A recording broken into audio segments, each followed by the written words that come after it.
Celle-là, c'est le jeu de mâle, ça. Celle-là, on va pas la mettre. La réussite d'une nuit de hutte tient avant tout dans le choix des appelants.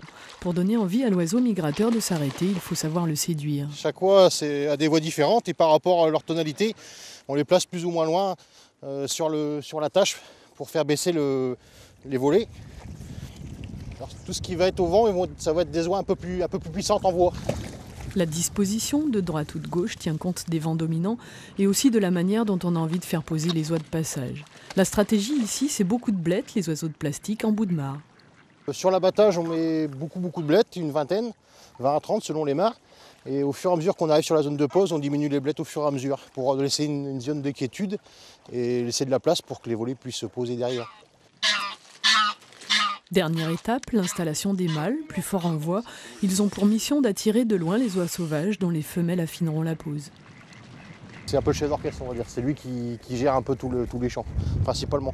Et sa voix, elle est excellente. Alors, Même s'il a perdu la volée d'oies visuellement, rien qu'au chant, il peut les faire tourner. Donc ça peut prendre 10 minutes, un quart d'heure, avant qu'ils reviennent et qu'ils puissent se poser au niveau de la mare. Ensuite, il faut attendre la tombée de la nuit, le moment des grands mouvements. La mare est calme, tant que rien ne se passe, les oies ne chantent pas. En revanche, s'il vient une chouette, des vanneaux ou une volée d'oies, en alerte, elle démarre.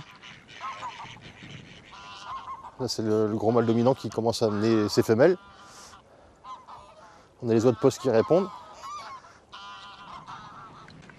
Dans ces premières nuits de janvier, si le temps est très froid, les chasseurs peuvent encore espérer voir des canards descendre en migration des pays du Nord. Pour les oies, en revanche, ils attendent les vents doux de sud-sud-ouest qui portent leur remontée depuis l'Espagne vers la Hollande ou les pays scandinaves. Parfois aux alentours du 20 janvier, bien plus souvent en février, quand la chasse est déjà fermée. C'est pas ce soir qu'on va voir. On peut être sur le matin. Installés pour la nuit, ils attendront vainement l'alerte des attelages d'appelants. Pas une volée, pas un mouvement, pas un coup de fusil tiré, même au matin.